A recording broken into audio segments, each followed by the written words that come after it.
Hi Joel, it's Mrs. Rigby. I'm not entirely sure what you meant by quark combination, so I'm just going to start at the beginning and see how that goes. So hopefully you can see the presentation that I showed the class when I went through this, talking about the particle zoo. So first of all, we talked about how we know the structure of the atom being the nucleus surrounded by electrons in orbit.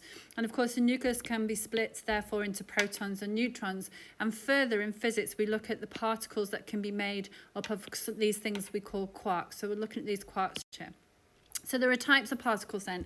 First of all, we have the hadrons. The hadrons are quark structures. So these hadrons over here are made up of quarks.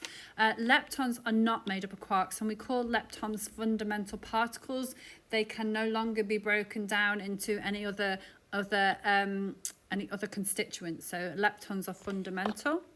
Hadrons, however, are made of quarks. So there's two types. There's the baryons that are made of 3 quarks or 3 antiquarks. You can't have a mixture of quarks and antiquarks in a baryon. So they're either all quarks or all antiquarks. And they're made, so the baryons that we would know about already are protons, neutrons, but there's things like sigma, etc. There's other ones. Then the second type of hadron is a meson, and that structure is a quark and an antiquark. So a quark and its antiparticle make up mesons, and in there we have pions and kaons.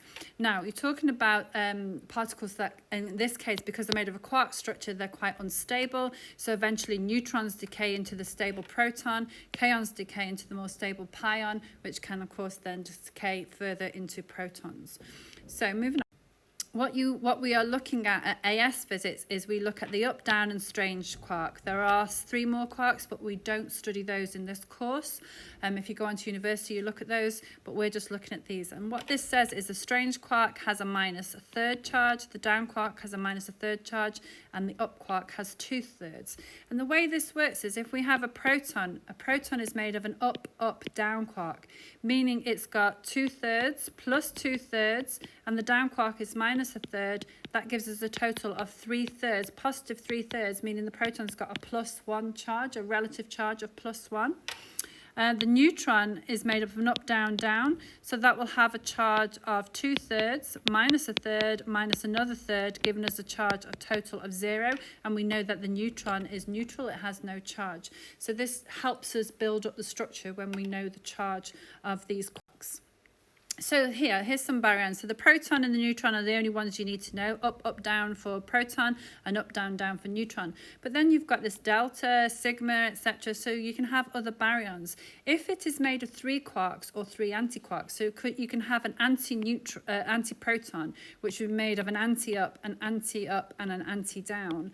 So that would be the antiparticle of the proton. Or you can have an anti-neutron, which is made of an anti-up, an anti-down, and an anti-down. But you can't mix anti-quarks and quarks in a baryon. So they'll either have 3 quarks or 3 antiquarks. And if it's got 3 quarks, it is a baryon.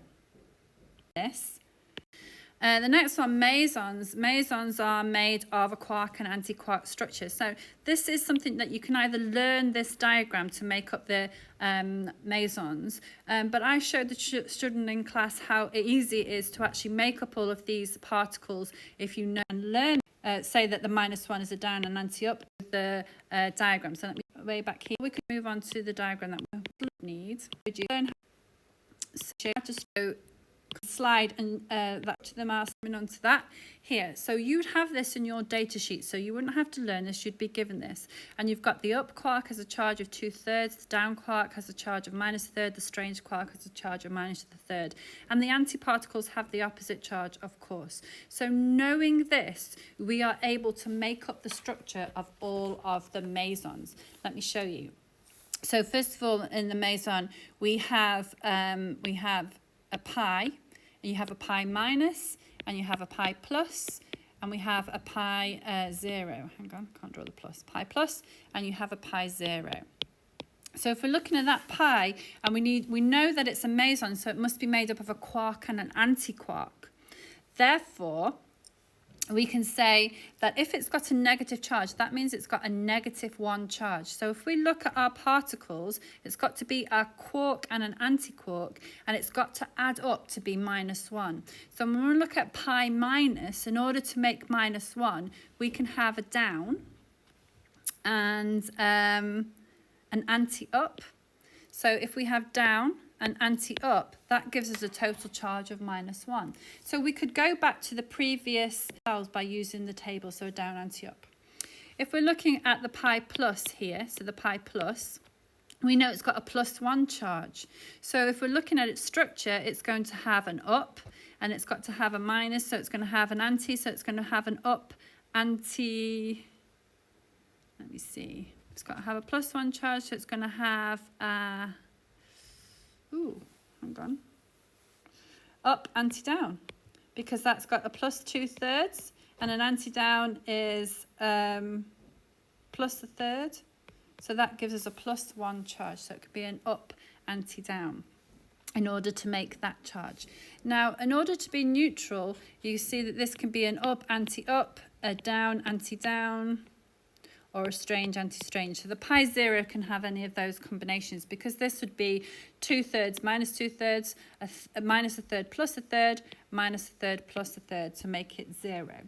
So for the pi plus, you've got an up and an anti-down in order to make your particle.